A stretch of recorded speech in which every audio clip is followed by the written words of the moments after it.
You are listening to Hard House History with Paul Glazby.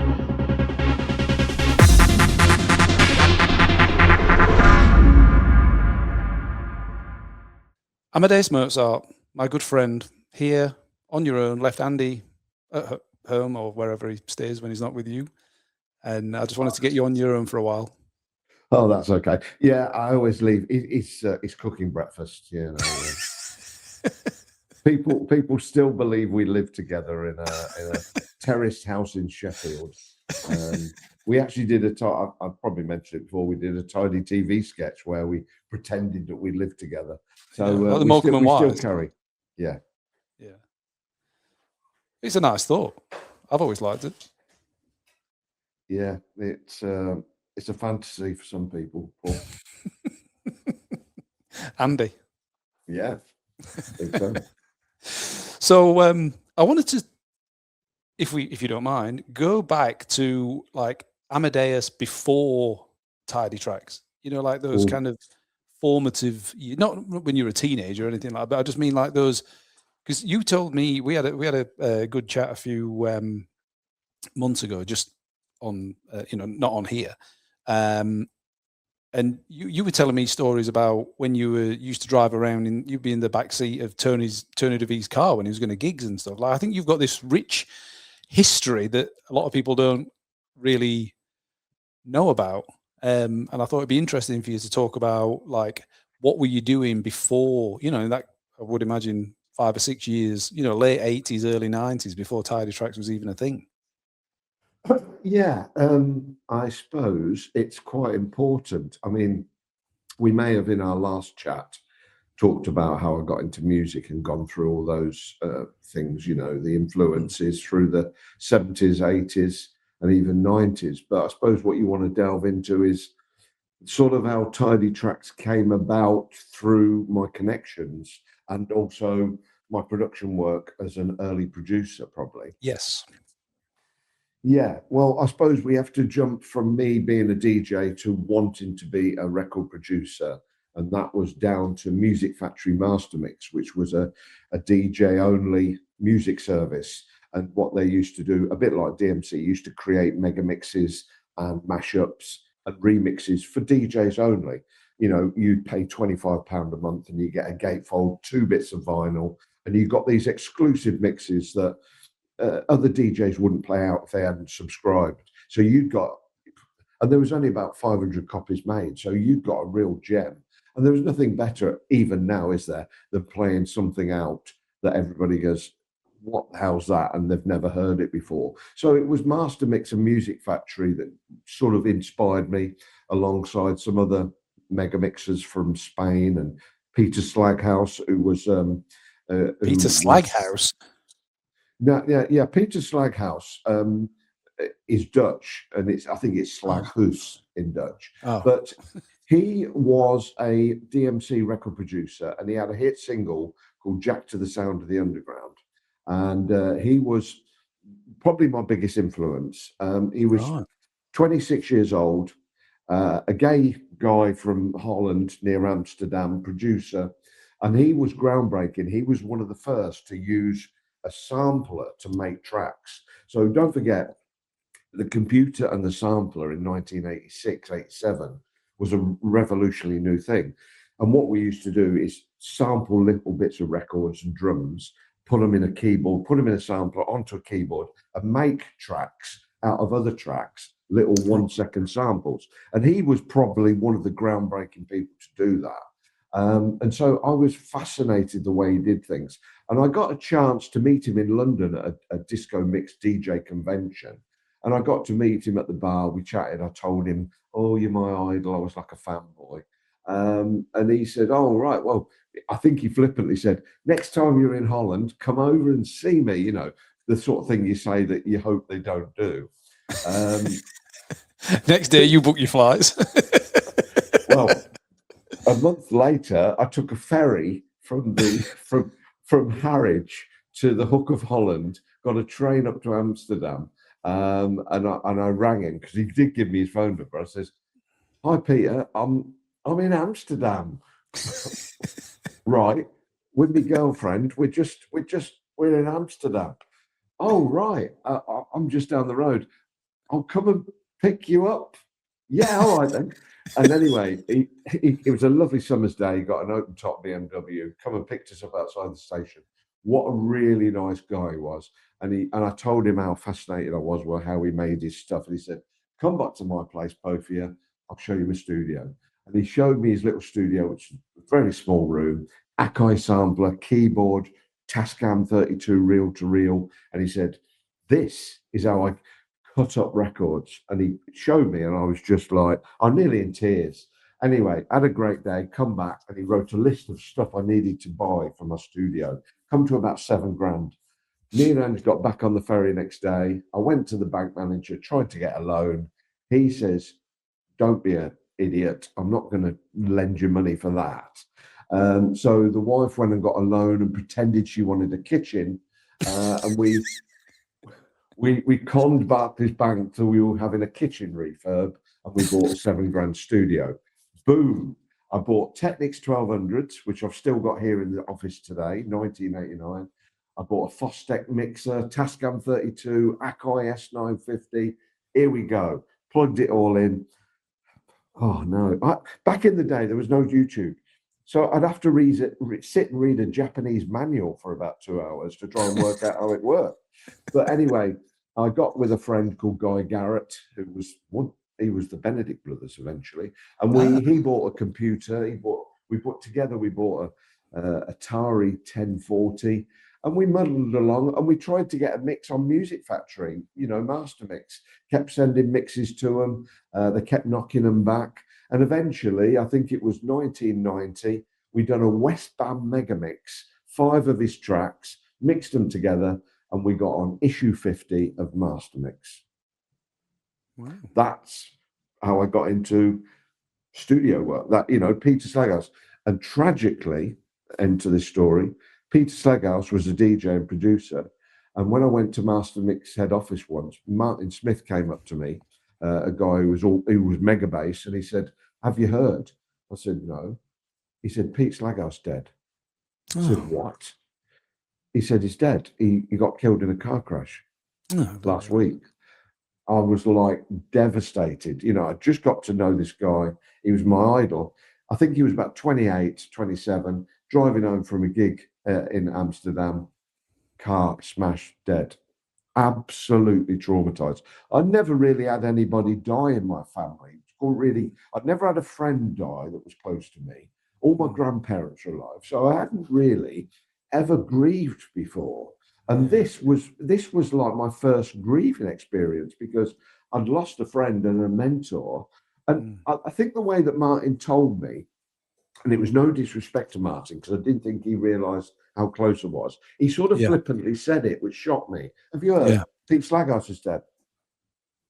He didn't prepare me for it. I remember going away on holiday, actually with Ange and my parents the week after, and we went to Great Yarmouth or somewhere. And I remember sitting in a caravan, just not enjoying the holiday, just totally thinking about I'd lost somebody. So I never. It took a long time for me to get over that, and it was a bit weird looking back, because, like I said, he was close but not close. But it was just my first experience of someone I knew tragically, quickly getting killed. And I always think, a lot of great people die early and tragically. That obviously Tony De Vit, they go way before that. And I often think what would have happened to Pete Slaghuis? He just had Hit House, Jack to the Sound of the Underground. He was, and he had a record label called Hit House, and he was doing what I call early hard house from Holland. And if anybody wants to sort of search Hit House and the Hit House record label and some of those early Dutch tracks that he was signing back in 1990, they're really inspirational and steps towards art house. So it was really important. So that's got me into production. And obviously from then, I talked about Martin Smith there briefly. He was head of Master Mix, A&R, but he'd also had a hit single and an album called Megabass, Time to Make the Floor Burn. And these were TV advertised albums that nobody had ever heard before. Big underground tracks mixed with current chart house tracks in a mashup mega mix in an album, TV advertised. So you're watching Coronation Street, bang, Mega Bass, the album. And they sold 300 to 500,000 copies each. Wow. They were massive. And they were Martin Smith was inspiration to me. Being Mega Bass, I wanted to be him. I wanted to be all my idols growing up, you know. And I think everybody, you always have to have an idol. You have to have an inspiration. You have to have I want to be him.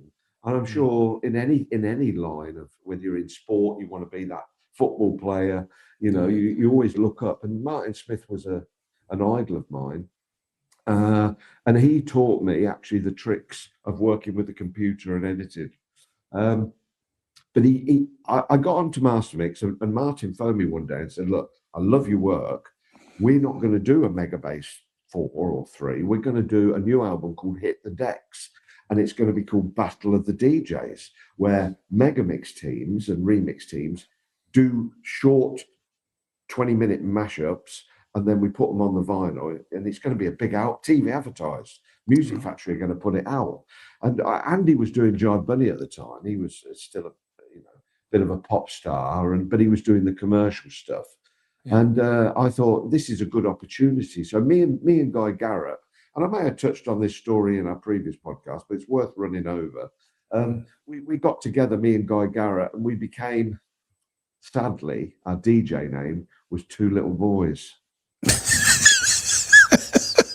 And that was because we'd had a hit single with Rolf Harris, which is another sore point. Why did you have a hit single with Rolf Harris? Well, we had a track called Stylophonia.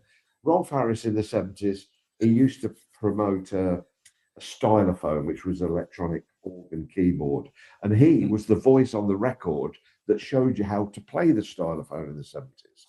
So we made a track that was going to rip off Quadrophonia and all that, and we did a track called Stylophonia. And we sampled Rolf Harris's voice off that record. Anyway, cut a long story short, we couldn't clear the sample. So Music Factory rang up Rolf Harris's management and said, they want to use your voice. And he said, well, let's re-record it. So we went to Rolf Harris's house, paid him £3,000 to sit with him for an hour with a DAT machine and record all these samples again. So yeah, I went to Rolf's, let's make this very clear. At this point, Rolf Aaron's a legend and not what he ended up to be. You know, he is not at this point a paedophile as far as the world knows. He's just a nice guy on television from Australia that used to paint pictures and was quite funny for children's TV. So we went to his house, and he was, to be fair, just a normal guy. Swore a little bit, very, very normal. So we had the track. How old are you at this point? You're probably not in his target range, are you? You're older. No, and also, to be fair, we're not his. He didn't go with men. Oh, right. Okay. So we were not, although he got done for what he got done with, it was with the female sex, not the male. So we were not on his radar, whatever age we were. Right. Anyway, yeah, we did that single. It got to number 91 of the chart, so it was a waste of time. A lot of money spent on it. So that's why he had a hit single called Two Little Boys. Yes. In fact, it was the last number one record of the 60s. And so we called ourselves Stylophonia by the Two Little Boys. So what a terrible name. But we had Hit the Decks album, and it was mixed by Carl Cox, Mega Bass, Chrome and Time, Slipmat and Lime, and the Two Little Boys. But these albums sold 300,000 copies. We'd done a tour. They were massive. And in fact, I recommend anybody to check them out. They're called Hit the Decks. And if you listen to them, particularly number 3, and the Two Little Boys mix, it's sort of hard house. And it's 1992. So 3 years before we even used the term, we were doing it. And like I said, Pickles was doing the Jive Bunny stuff, and I was doing the more edgy Yeah, and I was playing this stuff out, Paul. Don't forget, I'm a DJ as well. I mean, Yeah. I'm playing in gay underground clubs all over the place. So I was the credible one, and Pickles was the popster In the suit. in the in the suit. Well, he always says, we have this argument. I never wore the I never head. wore the suit. I've heard him say it. I always get, when he's in meetings, I always say, "Oh, get the head out, get the suit out," and he says, "I never wore the suit." So yeah, he was Joy Bunny, and let's not forget, although we have a little bit of a laugh with Joy Bunny, the money that made Music Factory, that made the machine, and without that money going into the machine, we would have never had Tidy Trax. So although, and also, I'll be honest with you, it was groundbreaking, that first Joy Bunny single, Mashing Up Rock and Roll. It was actually very, very well done, and still played at weddings and funerals today. Well, I said to you before, it was the second vinyl I ever bought. What was the first one again? Morris Minor and the Majors. Oh yeah, we don't talk about that, do we? The stutter rap. Stutter rap. Yeah. Oh yeah. Well, we've all got little gems like that in our closet, Paul. Don't tell that's me right. that. Exactly. You've got to go through the shit to find the diamonds, don't you? Yeah. So you want to know about this? Like, I suppose we're at 1991, 92 here. The next. So when did you first meet Tony De Vit? Because you was, like I said, you were saying about traveling around the country with him. So that you must have known him from what, the late 80s? I'm guessing. I knew Tony. Well, I knew of Tony and watched him DJ from the mid 80s, 84, 85, 86, because I first saw Tony playing in a gay club called Bolts in Birmingham, and he was an inspirational DJ. Just to cover it again, he DJ'd and he mixed beautifully, and his record box, everything he had in his record box, I had in mine. So did E&M, so did Andy Farley. If you look back, if you went to 1986 and flicked through Tony's record box, mine, E&M's and Andy Farley's, we've got the same records. So we were all into the same stuff, playing high energy. So I followed him from the 80s, but it was only when, again, I go back to Music Factory Master Mix. They had a magazine called Mixology, which was the equivalent of DMC's Mix Mag. So when you were subscribed to DMC, Disco Mix Club, as a member, you used to get a magazine called Mix Mag. This is before it's on the shelves in WH Smith's. This is like a little DJ-only magazine, about 60 pages. So Music Factory wanted their own version of Mix Mag, and they had a magazine called Mixology. Little did we know, it's the wrong term. That is all about mixing cocktails. But at the time, it sounded good.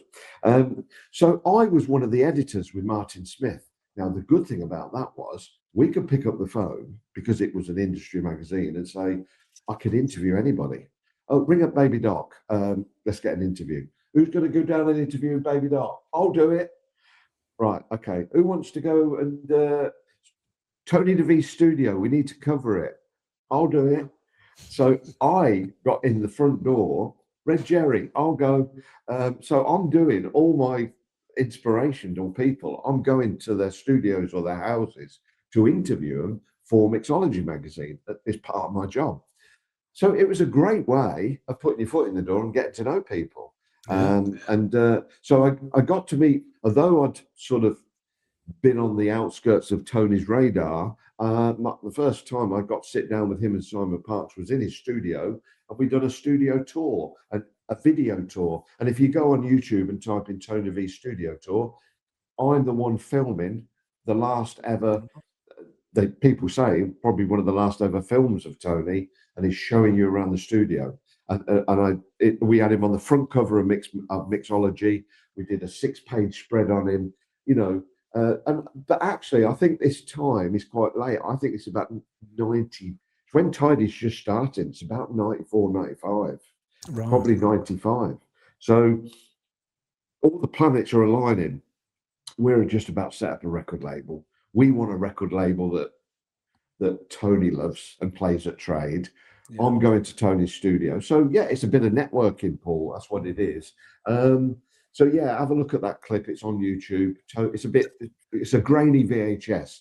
but Tony's talking you through the studios. Would that be in the documentary? That it's in the documentary. Yeah. I mean, at the beginning, I think you mentioned, he says, "Hi, I'm Tony De Vit, and I'm going to be mixing an album for Tidy Trax." So actually, I can then pinpoint on this is sort of 96. Right.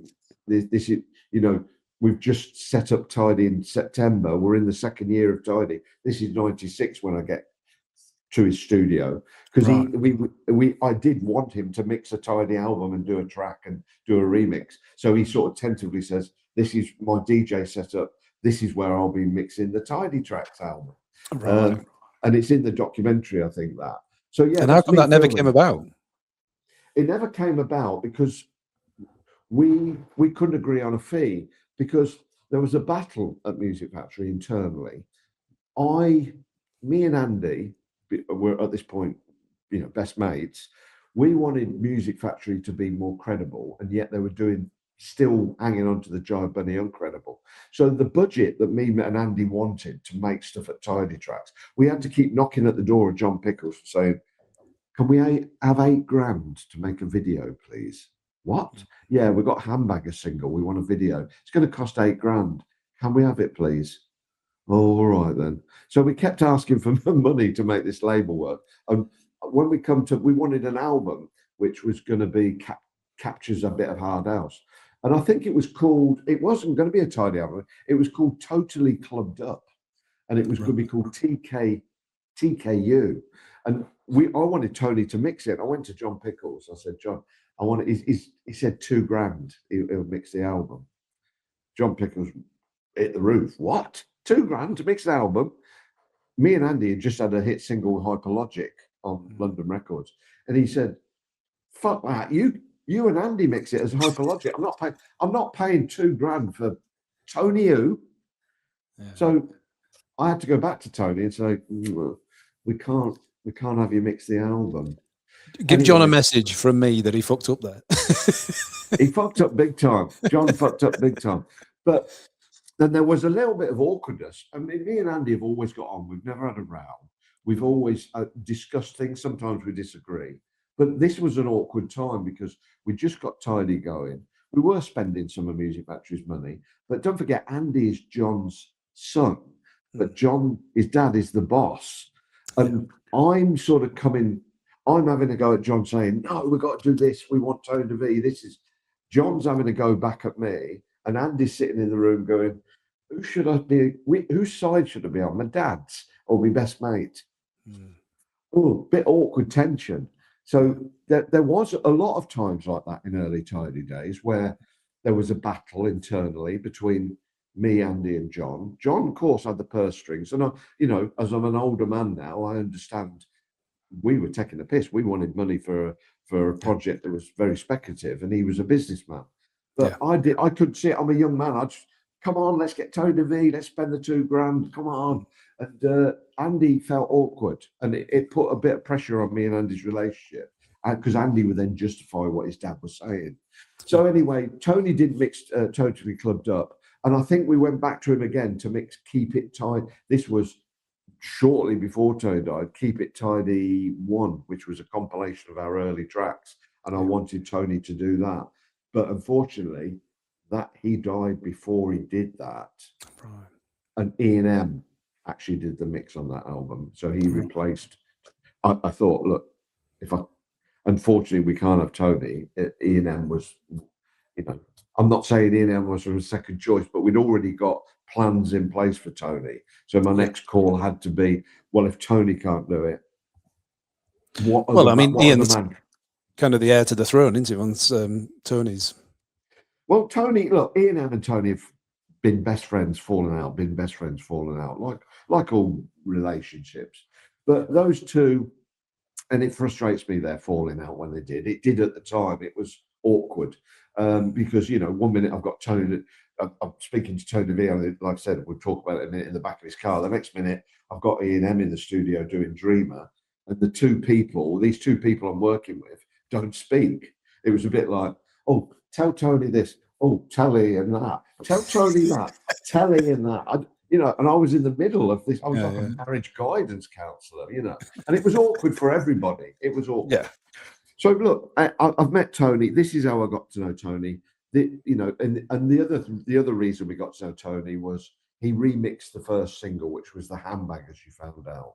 We put that out as the first single. It sort of flopped. We re-released it as the fourth single.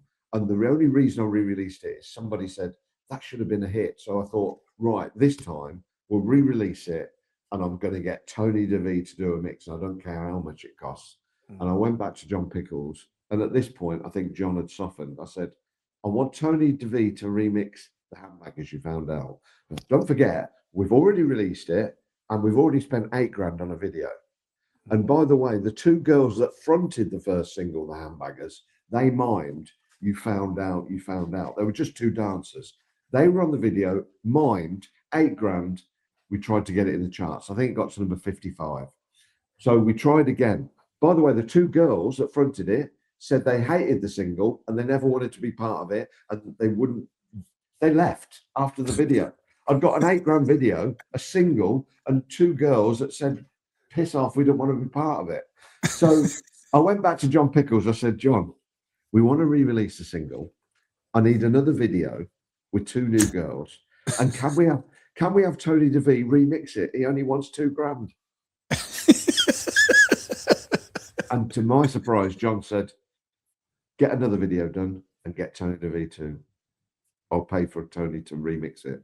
And he remixed it, and the fourth single. And do you know, to this very day, of all Tidy Trax, of all streaming across the last 10 years, Tony De Vit's remix of The Handbag, as you found out, is our biggest streaming track.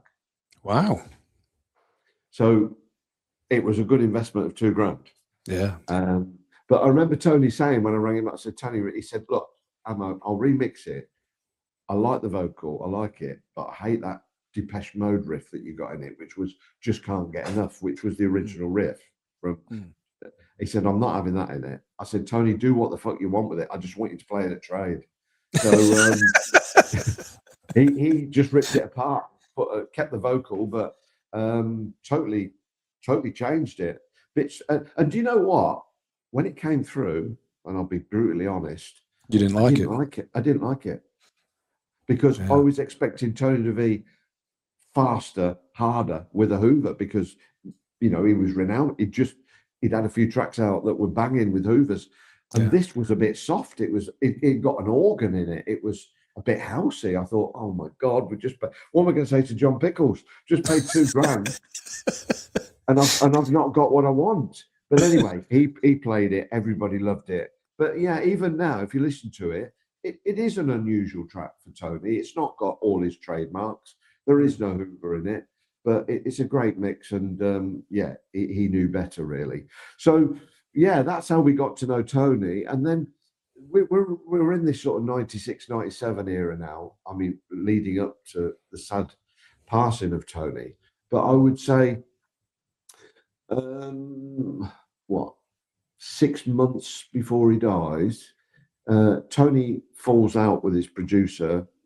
It's a well-documented story that him and Simon Parks fall out. They fall out. And so, which is really sad. And we don't need to go into it because it is actually what they fell out. Looking back, quite trivial, I suppose. It always is, isn't it? When E&M fell out with Tony, when I dug deep into why they fell out, it's like you just want to bang the two heads together and say, look, as we now know, life's too short. Why are you arguing of this silly little thing? So anyway, Simon fell out with Tony, and the big story was that Simon had took all his equipment away, and when Tony came home from a gig, there was no studio. Now we got to hear this, and we said, Tony, obviously he still wants to produce. He's on the front cover of Mixmag and Music. He's just booming. Tony is the DJ of the moment. And I said to Tony, I said, look, why don't you use our studios? Use Paul James, because he was a fan of Paul James' engineering. He'd been playing Funky Groove. Why don't you come up to Rotherham, sit with Paul, me and Andy, we'll have a chat, and you can use our studios until you sort it out. And he came up and he got on with Paul, and he got on with me and Andy, and we really got on. I remember we went down the first time he come up. I think the first time he come up, it was to do the trade EP, because we'd wanted to do this trade EP, and we wanted to put all the DJ, the golden trade team, which as you now know is Alan Thompson, Malcolm Duffy, Steve Thomas, Ian M, Tony De Vit, Pete Wardman. Yeah, the magic team, isn't it? It's the dream it's team. The perfect night, isn't it? You know. Yeah. So we wanted all those DJs to come to Rotherham, and they all did, and make a track with us. And I think me and Andy engineered Malcolm Duffy's and a few others. And so Tony come up, and I put him with Paul James because I thought they'd get on. So he come up to do this track with Paul for the trade EP. So we are now talking, I can pinpoint this, we are talking early 98, you know, January, February, March time, because the plan was to put this out in the summer, this EP. You know, it's going to be a big summer EP, so we wanted to get it all done. So Tony came up. We all went for a chat. We went to Parkgate, Rotherham. We went to Pizza Hut, and we all had a pizza. And we sat there. We got on. And what Tony liked was me and Andy's silly sense of humour, because, as I've said before, people think that Tony, because he was a hard house DJ playing serious music, he was a fun guy. He didn't take life seriously. He was a bit like me and Andy, really. He loved messing about. And so we went for a meal, but I have told this story, and I apologise. I apologise if I'm saying it again. In fact, in the office, people always knock me for saying this story again, but it's important and it needs to be covered. He came back, took me into a room and told me that he got HIV and he was dying. Because everybody who'd got diagnosed with AIDS and HIV at that time, it was a bit of a death sentence. Yeah, there was the drugs weren't working. It was bad news. But Tony said to me, I've been through the locking myself in the bedroom crying. I'm out the other side. I'm being positive. I'm going to try and get through this. And the track he was making in the other room was based on Signum, What You Got For Me. And I've told that many times. Without Signum, there would be no Dawn. Signum was Tony's favourite track at that time, probably one of his favourites of all time. And he loved it, worshipped it, and he wanted a track like Signum, What You Got For Me. So him and Paul were in Studio 2. Me and Andy are in Studio 3 making another Handbaggers or Hyperlogic single. We keep interacting. He told me this sad news, and he said to me, I want to tell you to tell the rest of the team. I don't want to get everybody together. It'll upset me. So will you tell Andy? Will you tell Paul? And he said, the track I'm making in there, I want to call it The Dawn, because I love working up here. I love the track I'm doing. I see a new direction from my music, and this is the dawn of my new era. This is new. This is the new Tony. And I thought, oh, that's lovely. And he said, I'm going to make it instrumental, because I don't like Signum, What You Got For Me vocal version. I like the instrumental. So I'm going to make this an instrumental. It's called The Dawn, and I want it to be on the trade EP. And he then said, if this goes well, I'm really happy, and I'm really glad I met you guys, and this could be the future. Brilliant. So it makes The Dawn. And as the tale goes, as you know, unfortunately, he didn't get to see The Dawn come out because he passed away literally 5 or 6 weeks before The Dawn was due to come out on the track. We were just signing the contract at Trade, actually, with Lawrence. So that was the sad story. But during this 6-month period, when I got to know Tony, he was in the studio, he would say to me, I'm playing at Cream at the weekend. Do you want to come? And I said, well, is there room? He said, yeah. My mate Ian Spears, actually, we used to go clubbing together. He said, you and Ian come along. I've got a people carrier. Fergie in the front, few other friends in the middle seat, and me and Ian in the back, probably about 6 or 7 of us. And at that point, Tony used to sleep quite a lot because he wasn't well, and he'd take a pillow everywhere he went. And he'd just jump in the car, sit in the front and have a little nap. But we'd have a laugh. And I remember the gig we went to when we went Cream. I'll never forget that.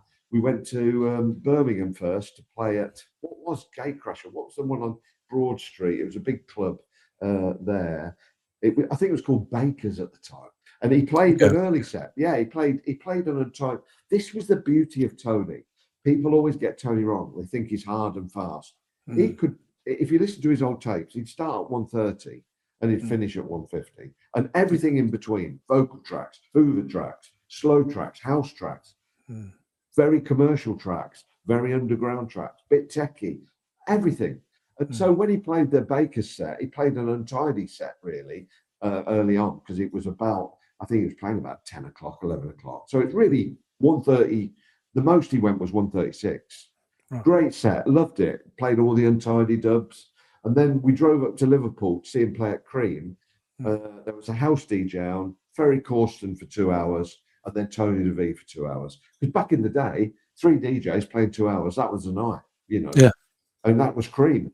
And Tony came on after Ferry Corsten, and he blew the place apart and finished on Are You Already? And yeah, everybody went, wow. And that was what Tony did, and that's why he made Are You Ready? He wanted a novelty track he could put on the end to play at 150 and make people go, what the?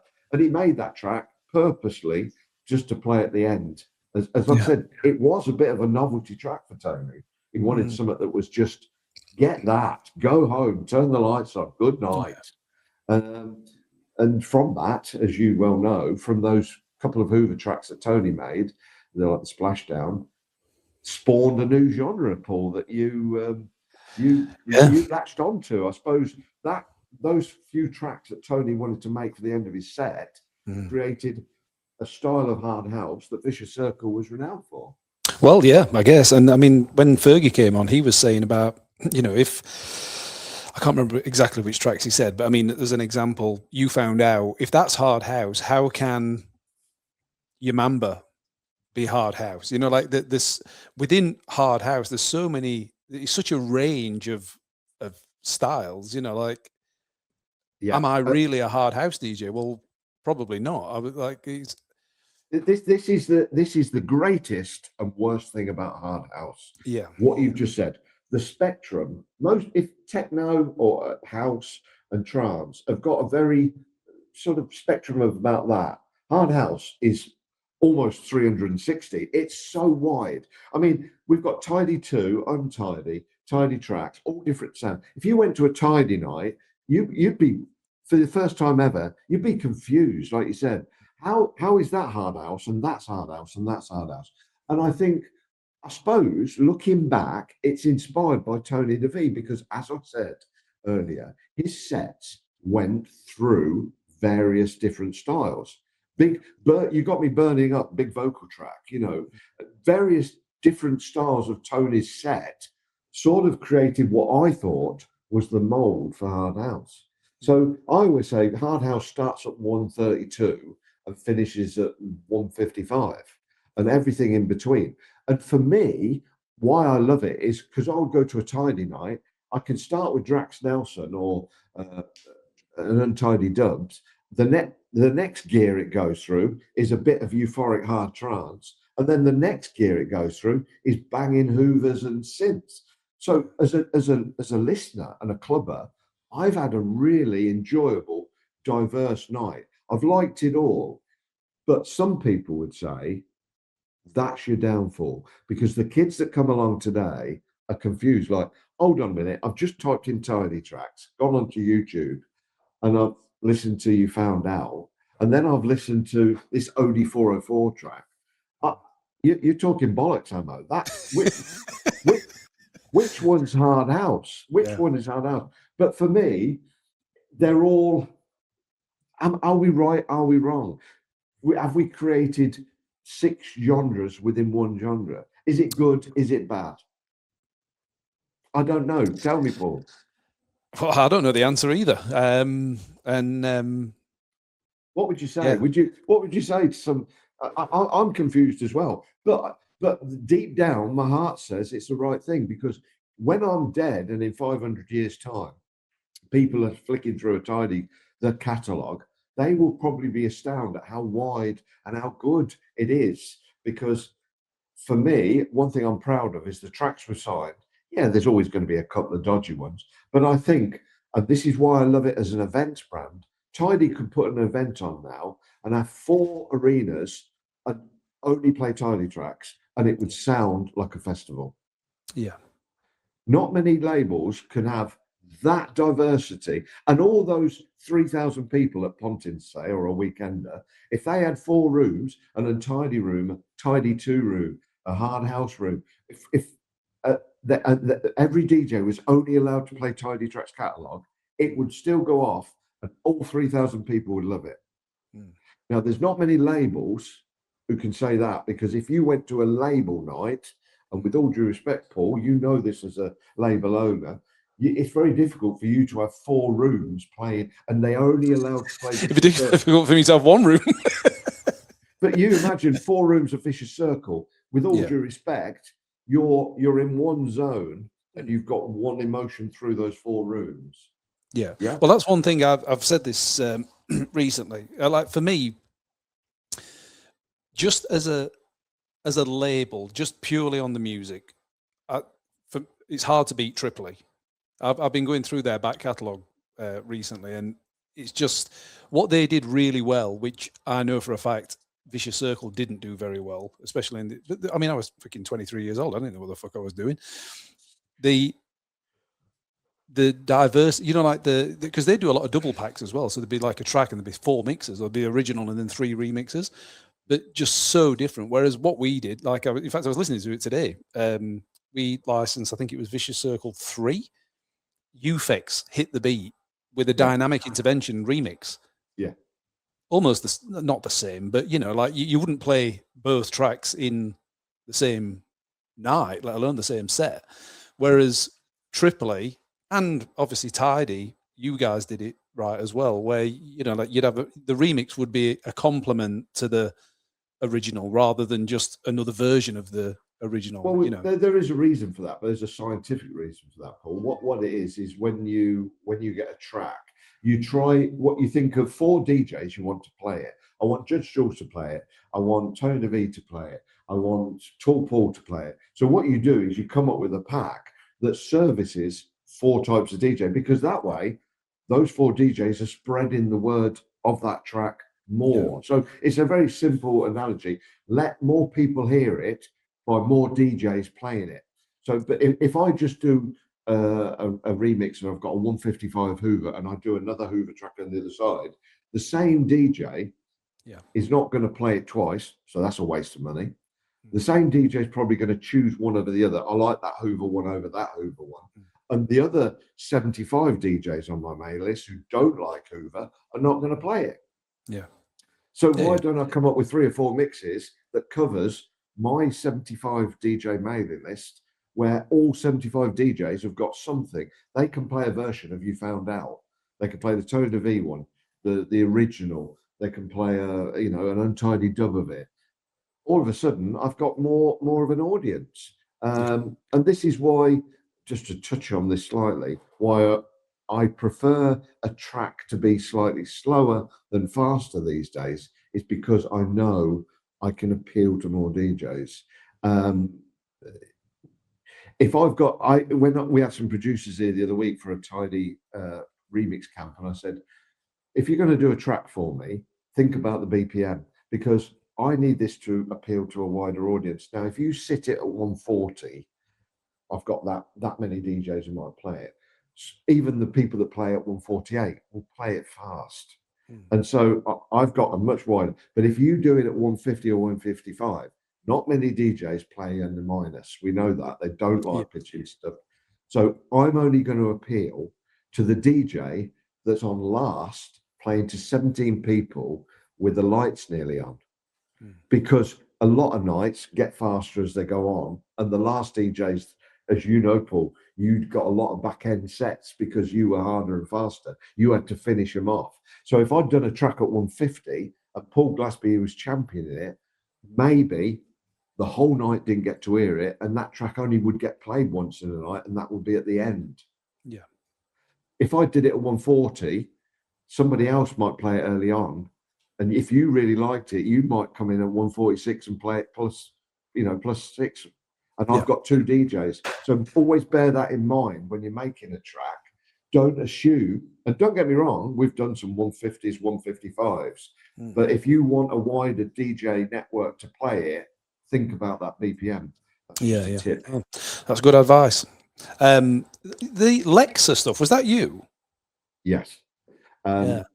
Yeah. Now that was because, and the reason I was Lexa was because we had a track out before Hyperlogic that didn't get released, which sampled Guns N' Roses.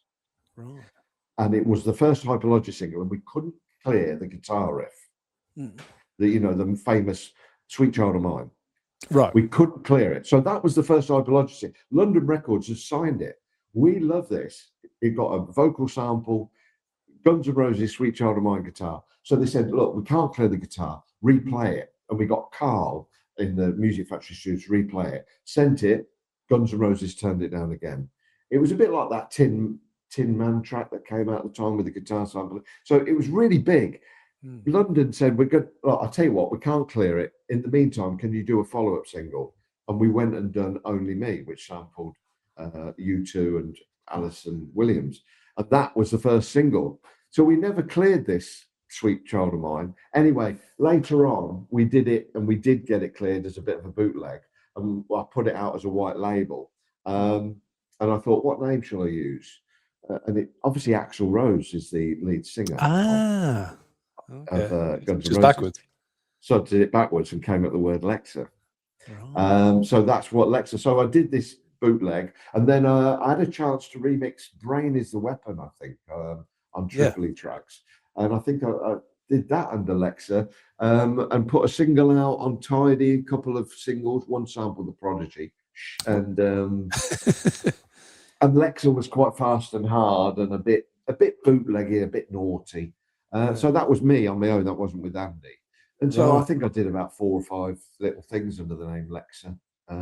Yeah, I remember there's a Tidy one. UK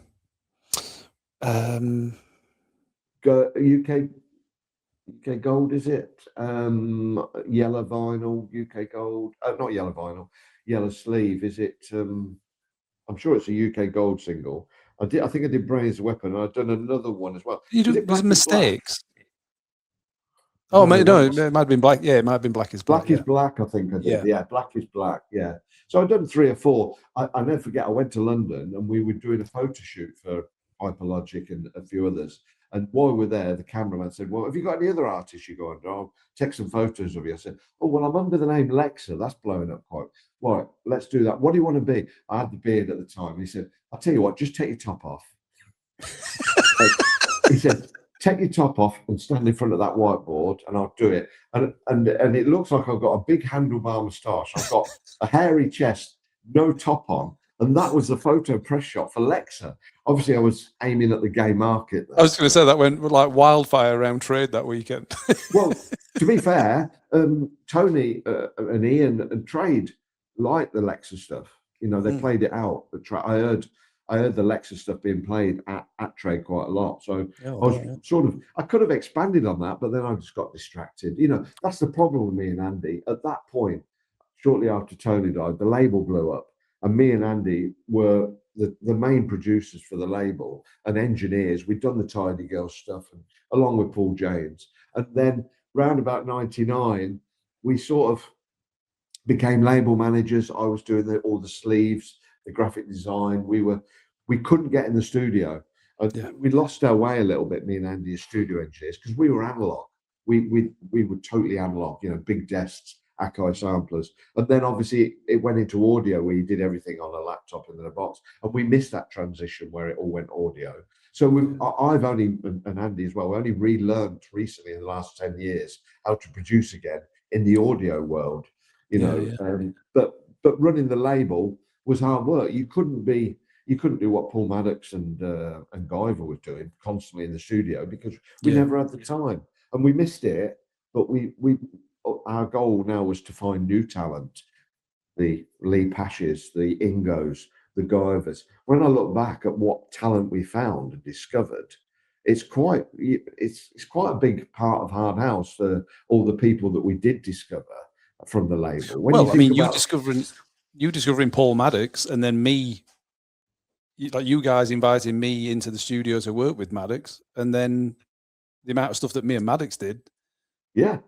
Well, then you could set up Vicious Circle. It's all a domino effect, isn't it? Yeah, From every little, you know, every little door you open and every little thing you creates something else, and you know, we had in Kettering, where I lived, and a lot of people don't realise that Kettering was the home of hard house. People say Rotherham and the North, but look who came from Kettering. Obviously, there was me and Martin Smith when we first set up Tidy. Paul James was from Kettering. Flash Harry, Paul Chambers from Kettering. Kearns in Commenza from Kettering. Ben Thomas, Widden Ben from Kettering. Ben Kay was from Kettering. You know, we had a good network. We had a shop in Kettering, for God's sake. I think we opened in 2001, where for 3 years, where it was a record shop, and it was called Tidy. And so all the team were down there, and we'd travel up to Rotherham to produce, or I did, you know, twice a week. But the heart of Tidy really did come, and we had an office called Tidy Trax in Kettering. Quite ironic, really, that Kettering started Hard House and Ket-in killed it. And you know what's really weird in Kettering, I see now they've got this festival that goes off, and they call it Ket Fest. No word of a lie, that's not a joke. It's called Ket Fest. It's for families. It's like a festival with hot dog stands and stuff. It's called Ket Fest. I thought, what a terrible name. But yeah, Kettering and Ket-in, yeah, weird how it comes back round. But I think, yeah, let's not forget, my studio was a home studio, a garage in Kettering, and some of the great tracks of Tidy was produced in Kettering in my garage. And the Euphoria album with Lisa Lashes was mixed in my garage in Kettering. So a lot of great things happened there. So yeah, nodding a bit of respect to the Midlands town of Kettering. Yeah, nice. I've just realised the mistake. That was Jainsy on the Ground Zero remix. Do you remember? Yeah, but that was Ground another Zero, faster because the Lexa stuff and the Ground Zero stuff was like, for me, was that BPM that, you know, I obviously gravitated towards. So yeah, they loved it hard and fast. You loved it hard and fast, Paul. I love it. I love it. Have you ever played an early set where you've had to play slower? Oh yeah, I mean that's the thing, and I think people just assume that, like, if I played, like, because once you get busy, once you get, you know, sort of popular, and you've got 3 gigs in a night, you've got to play, you know, 11 o'clock somewhere.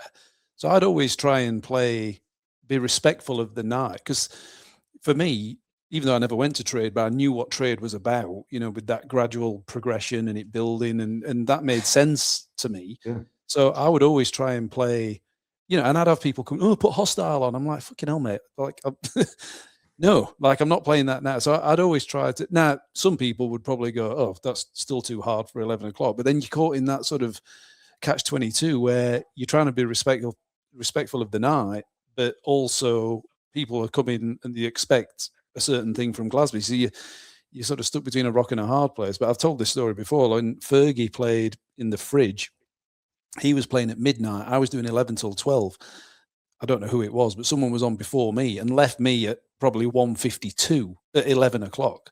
So I played my set in reverse to kind of leave Fergie somewhere close to where he needed to be. And as it turned out, he started probably 10 BPM slower than where I left him. But, you know, I went from 1:52 down to maybe 1:42. And then he started with his techno track that was probably 1:35 or something. But yeah, like, I've always, I was just kind of, I guess, lucky in a way that when Tom gave me my big break, he's like, I want you on at the end. That's your set. So I never got to kind of showcase, you know, and come through the ranks where you're doing those early sets to sort of get the right to then play later. Tom just threw me in at the set that I really like to play. And then obviously I just got a reputation for that and, you know, sort of leaned into it. But in fact, I'll send you a mix. There's a mix I did a couple of weeks ago, which is my sort of more techno stuff. I'll send you that, see what you think. Yeah, I'd love to hear that, Paul. But I understand your dilemma. Don't forget the Tidy Boys have a similar dilemma, because we're renowned for coming on and being party, let's go for it, you know, arms in the air and have a bit of fun. And we would get bookings sometimes that we would play in the first set. Because back in the day when we used to DJ 3 times a night, you'd have to play at 10 o'clock, then somewhere at 12 o'clock, and then somewhere at 4 o'clock. So you'd have to have 4. So I understand that. I mean, my favourite set of all time that I always remember and I always quote, we played at Storm and we got booked to play literally when it opened at 10. But we had a 3-hour set, I think, and we had to finish at 1 because we had to play in Cardiff afterwards. And I absolutely loved playing those 3-hour sets where there's just you and the bar staff. You put your first couple of tracks on, it's just a bit groovy. I think we started at 130 and we finished at 144. And the enjoyment of watching people coming in, they're at the bar, nodding, oh, I'm just getting into it, creeping on the dance floor, then you just tweak it up. So we would play, instead of playing Artemisia Bits and Pieces Tidy Boys mix, we played the OD 404 mix of Artemisia Bits and Pieces -4, right?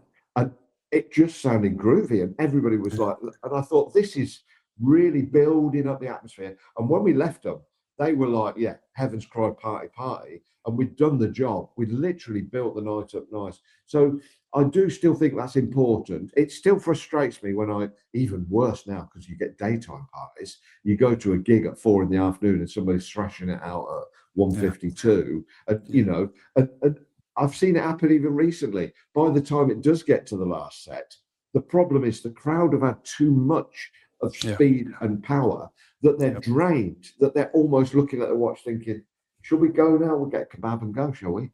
You know, nobody in life, it's foreplay. Think of sex. You don't go straight in dry and go bang, bang, do you? You know. If you do, you regret it. You regret it. It is not a good experience for both parties. So what it is, you buy a bottle of wine, you have a steak, you know, you bit of pornography on the telly, you kiss, you cuddle, you know, you take your top off, you build up to it. It's a great evening. Don't just whip them down and go in like that. It's not a good, and it's the same with a shit pool. Basically, there's nothing worse than a rushed poo, is there? You know, where you're at work, you've got to get in there quick, bang, force it out. It hurts. It's not nice. The best ones is when you're at home, you take a magazine in, you can be in there for half hour. Just let it slip out naturally. It's nicer, is it? It's a nicer experience, Paul. You know it, I know it. It is, but with this analogy, that means that my set at the end is the shit hitting the water. No, yours is perfect. Yours is just timed right. Yeah, yours is the we all like it when it comes out. There's no better feeling, is there? We all like it. You're there for when it comes out, and you're even there for the wipe. You know, you're all done. Anyway, I think that analogy may have to be wiped. But what I'm trying to say is, I remember following Pulsar at a gig in Corby. Pulsar, by the way, is the young fella, 11-year-old, I think. And he plays fast. And I got there. It was an afternoon gig. Got there at 5 o'clock, and I think it was 1:56. And still to come was me, Lisa Pinup, and Anne Savage. And I thought, these kids are not going to last. And I remember I went on and lit between Pulsar and Lisa Pinup, and he was at 1:57.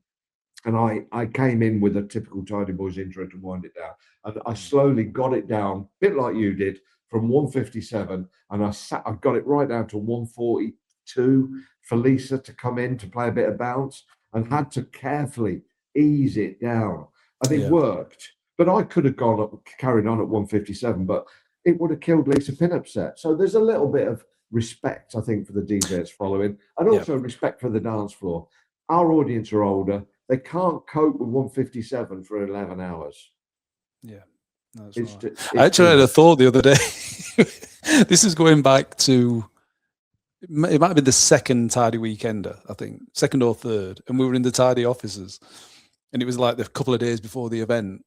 And someone had said to me, you know, like, what's your set going to be like? You know, that closing set, what's it going to be like? And I said, if somebody doesn't die, I'm going to be disappointed. And you and Andy went, don't kill anyone. No. And to be fair, you know, on a serious note, you know, that's a little anecdote joke, but on a there is a serious dark side to the Weekender.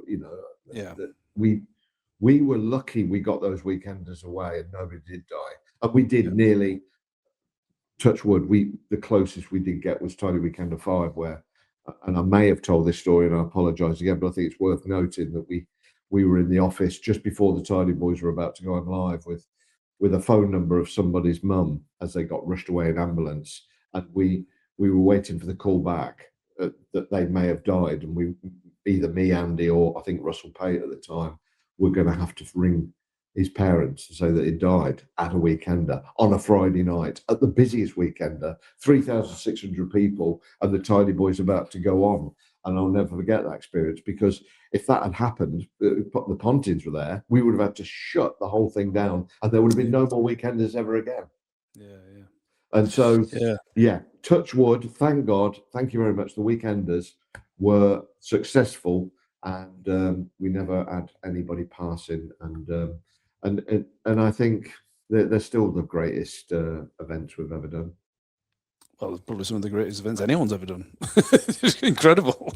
Yeah, they're great memories, Paul, and for you and me as DJs and clubbers still come up to me and say that they were the greatest nights of their youth and their lives, and they've got that memory forever. So it's one thing that when I go to my grave, I'm very proud of, that we've done something that shaped people's memories and lives. And I think, we're lucky, Paul, we're in the music industry, and just by being in music, making music, we have altered some people's perception of life, mainly for the good. I can't think of anything negative. I think it's all been for the good. Yeah, definitely. Yeah. I mean, the Tidy Weekenders, there's a few gigs. Obviously, both of us have done hundreds. You've obviously will have done more than I have, but hundreds or thousands of gigs. But there's just a few where, and the thing is with the Tidy Weekender, it was consistent. Like, so every time and especially for me doing that, last set, getting up to the decks, like I never got nervous. I never had a nerves issue. Even when I first started DJing, the bedroom DJing or in a club just felt the same to me. But there's certain ones, and it was always the Tidy Weekender, where you're getting up there, you're plugging your headphones in, but you're just getting that like electricity, like your hairs on your arms are standing up a little. Yeah. Well, good times. As Rob Tessera says, just to finish on that, Rob Tessera always said the Tidy Weekender was like the FA Cup of events. Yes. It was the FA Cup final of events, and so you're always going to get nervous, I think, in the FA Cup final. Yeah. A couple of questions, mate, from our lovely members.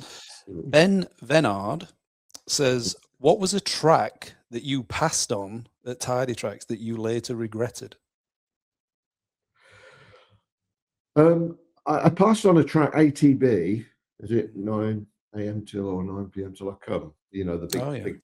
I passed on that. We had first refusal on that. Right.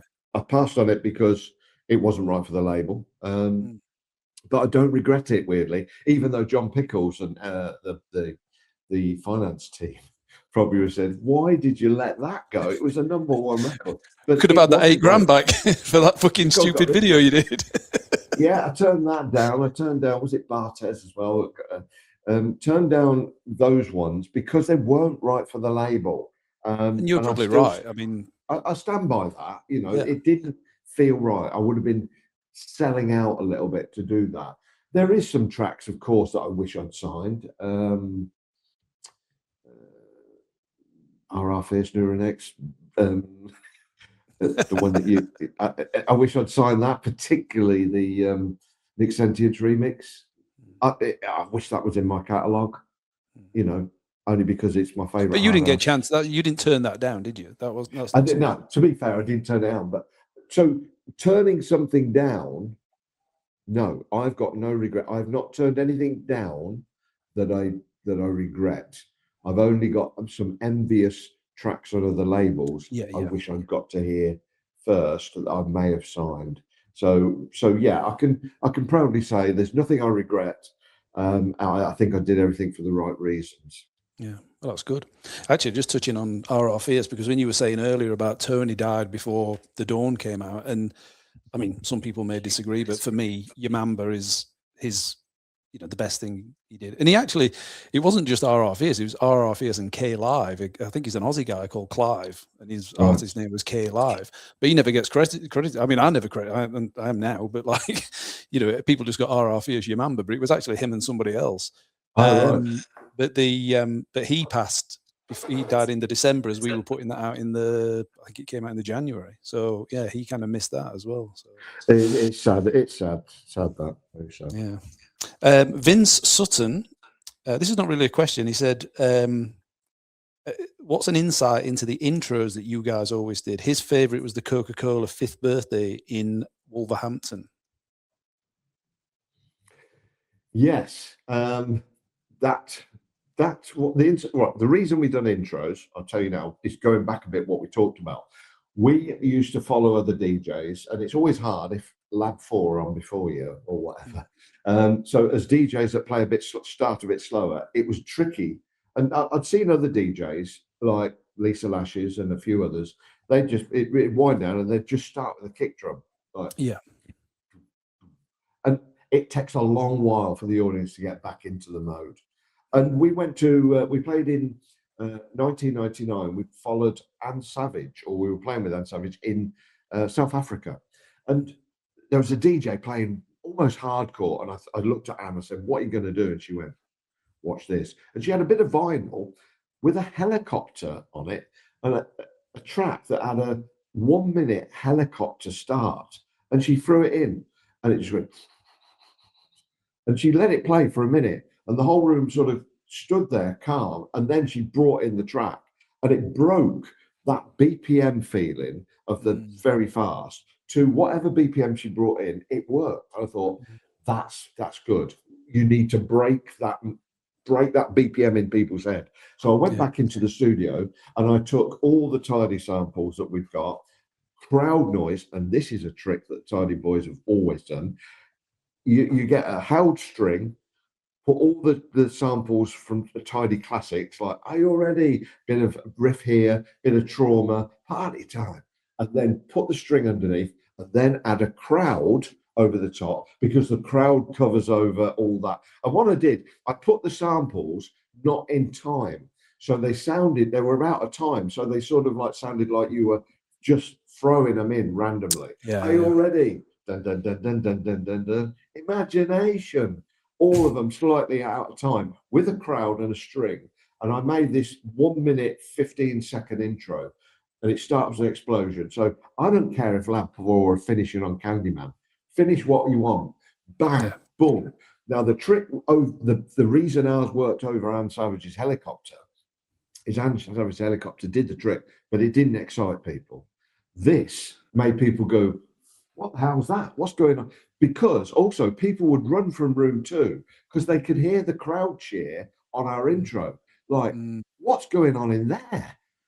It was the Tidy Boys intro. So it sounded like it was going off better than it really was, because we've got this big crowd cheer behind the whole intro. And I made that, and then I'd tag, and we'd always know the first track we're probably going to go into. I didn't at first. I made it go into an explosion, and I'd have to bring it in live. But I thought, what I'll do from here on, work out what the first track is and tag that into the first track, so we're up and running. Because by the way, I did it on CDR, not vinyl, because in 1999, there wasn't any CD players in the clubs. So what me and Andy did, we went out and bought a Pioneer CDJ 100. Oh, the silver one. Yeah.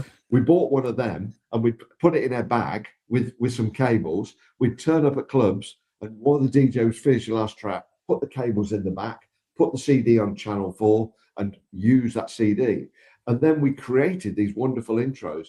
A, we went down well. B, it solved the speed issue. Yeah. And I thought, this is the future. So, and then we realized, hold on a minute, we could be mixing these CDs with the vinyl. And when we come out of the studio, we could burn a CDR and actually play a brand new track we made in the afternoon. Let's get another Pioneer 100 and plug the both in and do our sets on CD. And I remember playing in Southampton, and we did this, and we put the CDs in, put them in, put the CDs in, playing all new material. Some bloke come up to me and said, "You wankers." I said, "What?" He said, "You wankers, you're cheating, because nobody realised you could mix on CD. There were, they thought we were putting like Hard House Euphoria on or a compilation and just standing there. Yeah. And I said, no, these are CDRs. He went, wanker. And so we got a bad rep for a while, but we were the first, I think, in Hard House to mix whole sets on CD. So that's where the intro come from. And then in the year 2000, I had to do it for our very first event. We'd done it in September. We'd done the Christmas party at the Mezzanine. And I thought, it's a Christmas party. What we're going to open with? And when I went to Amsterdam, going back to Peter Slaghuis, I picked up a CD off a promoter who gave me, and he was from Coca-Cola. And he said, have this. And when I got home, it got all the adverts, the house versions and all Coca-Cola adverts, the master versions. I thought, why does he give me this? Anyway, it was on my desk for about 6 years. And for some reason, I looked at it and stuck it on, and it had the famous Christmas Holidays Are Coming on it. So I just said, this would be a great intro. And also, I was going to come out dressed as Father Christmas, giving away, and we wrapped up 500 CDs. I think they were disco damage CDs that we couldn't get rid of. 500 CDs to throw out in the audience. So I come out as big fat Ammo as Santa Claus, and I wanted a track to come out to. So holidays are coming. Here comes Ammo throwing out some CDs. I regretted that. People come on the stage, ripped open my sack, and were just pulling all the CDs off me. I never gave them out. I literally got burgled on stage. On stage. So that's where the intro came from. And famously, this is the real twist of that intro. I dropped Holidays Are Coming in our live set at Tidy Weekend 2 when we did the Tidy Boys live. And I dropped it for no reason. I thought it'd be funny to mix it with I Don't Care. And I dropped it in. And even now, even if it's in the middle of summer, somebody will come up to me and say, play Holidays Are Coming, Coca-Cola. And it gets requested. Jesus. There you go. A long answer. But there you go. The Tidy Boys intros, that's where they come. And when we do Weekenders, we always had to do an intro, as you know, dressed up as something stupid. That was part of the Weekender. Friday night, the Tidy Boys are coming on zip wires. They're going to be dressed as. But we came out in a coffin once. A Tidy Weekender reunion. We had a big thing on the screen that said "Hard House is dead," and it started with a funeral version of Heaven's Cry that Flash Harry did. So we're coming out on a funeral march in coffins, being marched out, and then we came out the coffins dressed as clowns to Bass Keats Jumping. But what we used to do, I used to have the intro and the first track tagged, and possibly the second track. So some people misconstrued that our sets were pre-recorded. They were never pre-recorded, but sometimes the first and the second track had to be put together because we would have to get out of a costume, get behind the decks, find the headphones. There was never enough time to do the intro and even get back for the second track. So I had to make a sequence at the beginning. And so that's the reason we had sometimes longer intros. Some were about 8 minutes because it was so elaborate to get backstage and then mix the first record in. Bloody hell. Well, one last thing I wanted to ask before we wrap up this part of the show is, because you were saying that you got introduced to Music Factory around those early 90s, I think you were saying, and then Tidy Trax started properly in 95. What made you and Andy, because you said, I did Tidy Trax with my best friend, but you didn't know Andy in 1990, 91, I'm assuming? No. So Andy, how did you end up being like best friends? Good question to round it up. He was a bit like the Martin Smith, the Peter Slaghuis. He'd done this mashup, Jive Bunny. Although I wasn't necessarily into the music, I appreciated the single. And of course, he's on top of the pops. He's a bit of a pop star. John Pickles owns Music Factory. He's the son of the heir of Music Factory. In 1990, I'm 25. Andy Pickles is is about 20, 21. So we're similar ages. So what it was, John Pickles invited me up to the studio because I did a single which was called Mozart 250. It was the anniversary of the original Amadeus Mozart's death. And I think John Pickles, because my name was Amadeus Mozart, thought it would be novel for me to remix a classical track do a dance version of a Mozart track. So he said, why don't you come up? I'll put you in the studio with Andy Pickles, engineer. I thought, oh, this is a good chance for me to meet Andy Pickles and work with him. So me and Guy Garrett, who I did work with, went up to Rotherham and we worked on this project, which wasn't great. And then I think we worked on some other little cheesy Music Factory products together. We were both engineers. Me, Guy, and Andy. We were into Vic and Bob, Vic Reeves and Bob Mortimer. We had the same sense of humour, and I think what Andy liked about me too, from his point of view, I didn't take life seriously and I was silly, and Andy was, a young lad, so we messed about in the studio like little kids. We were naughty little kids. We got told off for leaving coffee cups everywhere, and we'd make a mess in the morning. So we were like little kids messing around, probably a bit juvenile. So we got on that way. Also, I think Andy respected the fact that I was a credible DJ playing early hard house and techno. And Andy always wanted to move away from the Jive Bunny-ism to be a little bit more credible, as you naturally would. He was having success with Jive Bunny, but hold on, Amadeus has got an album called Hit the Decks with Carl Cox.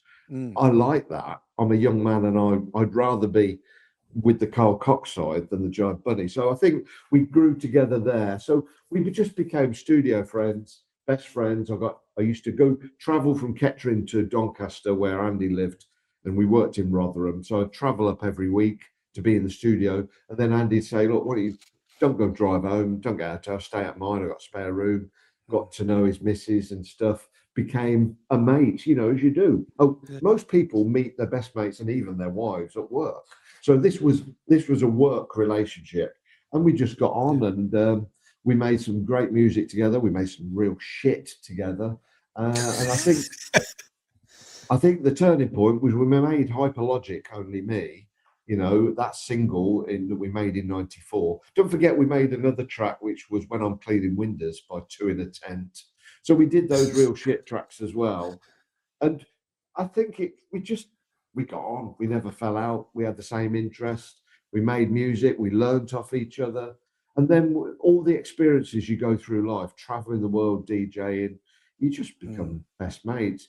Although weirdly, we're also work colleagues. So there is a strange relationship, like when we have board meetings, that we have to be not mates and we have to be work colleagues in front of other people. I could call. I remember when Andy set up another business called You Explore. So being best friends, great, but when it comes to work, there is difficult situations and I remember Andy set up a company called You Explore, which is an education company, and I worked for him for a couple of years on that, and it was totally different setup to Tidy. And I remember, although we were best mates, I did speak to him like a best mate in front of he had 47 staff, and I was probably speaking to him like I used to. I remember going into a meeting with him and his PA, and I said, what time's the meeting, Big Nose? And his PA looked at me and said, you shouldn't call him Big Nose. And I called him Big Nose in front of his colleagues, and it was out of order really, but it was just because we were mates and we used to call each other silly names. So yeah, it can be awkward when we're in corporate environments, and me and Andy are still but we're still mates. We're still here. We're 30. What I think we met in 35 years, isn't it? Well, just over 36 this year. Yeah. Wow. I think 91 I met him in 90, but let's say 91 was when we became friends. So yeah, this will be our 35th year. Well, mate, let's hope there's another 35. Mathematically, that can work. Possibly. Could you? You'd be 96, wouldn't you? Yes. Yeah. If I get to 96, I'll be pleased about that. But so will I. Yeah. I think we were saying the other day in the office, I think I think once you get in your 80s, you start to think, well, every day's a golden day that you're still here, aren't you? I saw a thing with Dick Van Dyke. I think did he make it to 100, or he died just before his 100th birthday? And I'm sure I'm going to balls this quote up, but it was something about he said if he'd someone had said about, like, how did you get to 100? And he said he was sensible around what he ate and drinking and women. And then he's like, I wish I'd not bothered, because I don't think he really wanted to be 100. Nobody. Do you know what the sad thing is, Paul, of getting old? And somebody said this the other day, and I really, really hit home. The price you pay for getting to be your 90s and your 100s is you watch all the people that are close to you die. Well, mate, get this. I had well, it wasn't a client. It was a guy I met through real estate.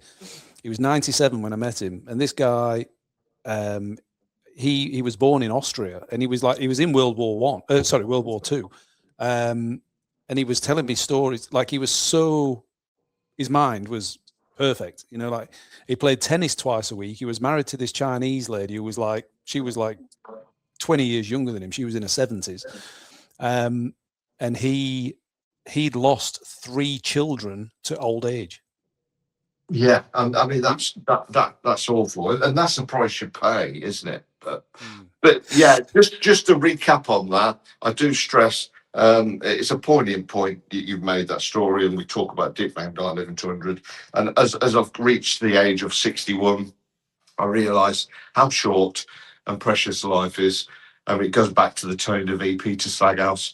Their lives were even shorter, but then the other side of the coin is, do I want to live to be 100 and see everybody I know and the people I love the most pass away? And that is a difficult thing to think about. Yeah. There's got to be a sweet spot, I think. Yeah, I always say, I mean, people talk about World War III, don't they, and stuff like this, what's going on with the world at the moment. But I always say to my wife, if we all went together, is it that bad? Yeah. Well, on that note, we're going to say bombshell. we're going to say goodbye. We're going to hang around, and we're going to do a little bit extra for the members. So anyone that's not a member, jump on board. It's you'll get to learn even more about Amadeus Mozart. But Amo, for now, thank you. Love you. Thank you for everything that you've done for me and for the scene. And I look forward to doing this again. Thank you. Cheers, Paul. Cheers.